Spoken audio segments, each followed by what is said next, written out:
मेरा नाम डॉक्टर अरशद है और मैं कंसल्टेंट ऑर्थोपेडिक सर्जन हूँ। आज की वीडियो में हम ओस्टियोपोरोसिस यानी कि हड्डियों के भुरभुरेपन के रिस्क फैक्टर्स को हम डिस्कस करेंगे कि वो कौन-कौन से रिस्क फैक्टर्स हैं जिनकी वजह से हड्डियों का भुरभुरापन हो सकता है और उनका पॉसिबल ट्रीटमेंट क्या है कि उन रिस्क फैक्टर्स को हम किस तरीके से दूर कर सकते हैं ताकि हम ओस्टियोपोरोसिस का इलाज कर सकें और इसको प्रिवेंट कर सकें। सबसे बड़ा रिस्क फैक्टर है गुजरती एज यानी कि जो एज फैक्टर है ये सबसे बड़ी एक रीज़न है।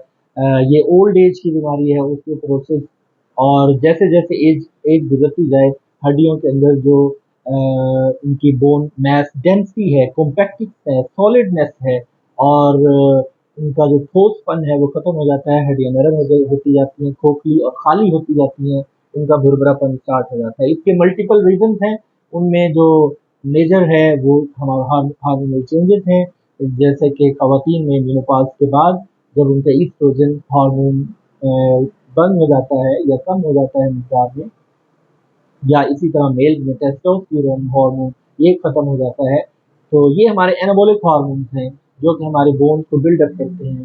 तो जब ये आना बंद हो जाते हैं तो ओस्टियोक्लास्टिक एक्टिविटी यानी कि बोन के रिसॉर्प्शन वाले जो सेल्स हैं वो हाइपर एक्टिव हो जाते हैं और ओस्टियोब्लास्ट यानी कि बोन फॉर्मिंग सेल्स जो हैं वो लेस एक्टिव हो जाते हैं। इनके इम्बैलेंस की वजह से जो बोन है वो ओस्टियोपोरोटिक हो जाती है, उसके अंदर होल्स बन जाते हैं, सुराख हो जाते हैं, उसकी पावर कम हो जाती है और जो अपनी कॉम्पैक्टनेस है वो खो देती है। इसी तरह हमारा जो इनएक्टिव लाइफस्टाइल हो, सीडेंटरी लाइफस्टाइल हो, मोटापा हो, ओबेसिटी हो, हम फिजिकली एक्टिव ना हो, ये एक्सरसाइज ना करें, लेजीनेस हो और ये भी रिस्क फैक्टर्स हैं। इसी तरह स्मोकिंग, अल्कोहलिज्म का शिकार हो अगर पेशेंट तो वो ओस्टियोपोरोसिस की रीज़न कर सकता है। हमारी डाइटरी हैबिट्स में, लाइफस्टाइल में फास्ट फूड, जंक फूड्स का बहुत ज़्यादा इस्तेमाल ये भी ओस्टियोपोरोसिस की एक वजह है। इसी तरह अगर जेंडर को कंसीडर किया जाए तो जो फीमेल जेंडर है उसके अंदर ओस्टियोपोरोसिस ज़्यादा कॉमन होता है।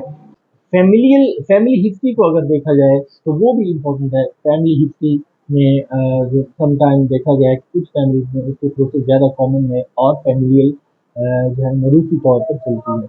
हम अपनी डाइट में कैल्शियम और विटामिन डी का इस्तेमाल अगर बहुत कम करें तो ये भी हमारे ओस्टियोपोरोसिस का रिस्क फैक्टर है। अब कौन-कौन इन सारे रिस्क फैक्टर को कैसे हम एंटिसिपेट करें और इनको कैसे आइडेंटिफाई करें और इसका क्या इलाज करें? इसके लिए हमारे पास pharmacological and non pharmacological treatment osteoporosis का मौजूद है।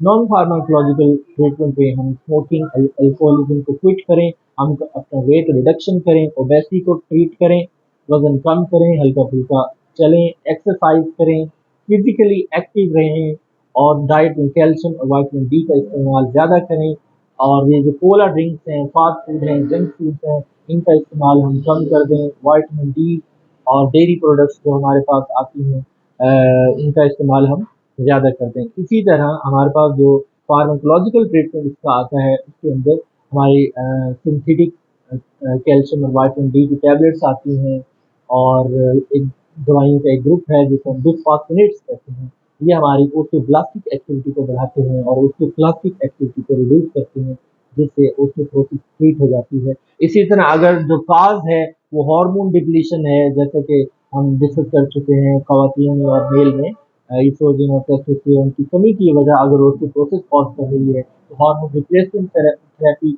एक ट्रीटमेंट ऑप्शन है। कैल्सिटोनिन इसमें ले सकते हैं और स्ट्रोंशियम ग्रेन्युलेट ये कुछ दवाइयाँ हैं जो कि ओस्टियोपोरोसिस में हम इस्तेमाल करते हैं। तो ओवरऑल जो बोन मास डेंसिटी है वो कम हो जाए तो हमारे फ्रैक्चर के चांसेस ज़्यादा हो जाते हैं। कूल्हे की हड्डी फ्रैक्चर हो सकती है और हमारे जो वर्टिब्रा हैं, मोहरे हैं वो फ्रैक्चर हो सकते हैं। कलाई की हड्डी, बाजू की हड्डी, शोल्डर की हड्डी फ्रैक्चर हो सकती है। ये सारे ओस्टियोपोरोसिस फ्रैक्चर की एग्जांपल हैं। तो जो ख़वातीन हैं या बूढ़े 60s या 70s में या लेट 50s के जो अफ़राद हैं उनके अंदर ये जो फ्रैक्चर का बहुत ज़्यादा होता है। तो हमें चाहिए कि हम अपने आप को अपने बुजुर्गों की सेहत का ख्याल रखें और उनके ओस्टियोपोरोसिस के जो रिस्क फैक्टर्स हैं उनको दूर रखें ताकि उनको फ्यूचर फ्रैक्चर से बचाया जा सके। मुझे उम्मीद है आज की वीडियो आपको पसंद आई होगी। अगर आप इस चैनल पर न्यू हैं तो इसको सब्सक्राइब करें और शेयर करें। अल्लाह हाफ़िज़।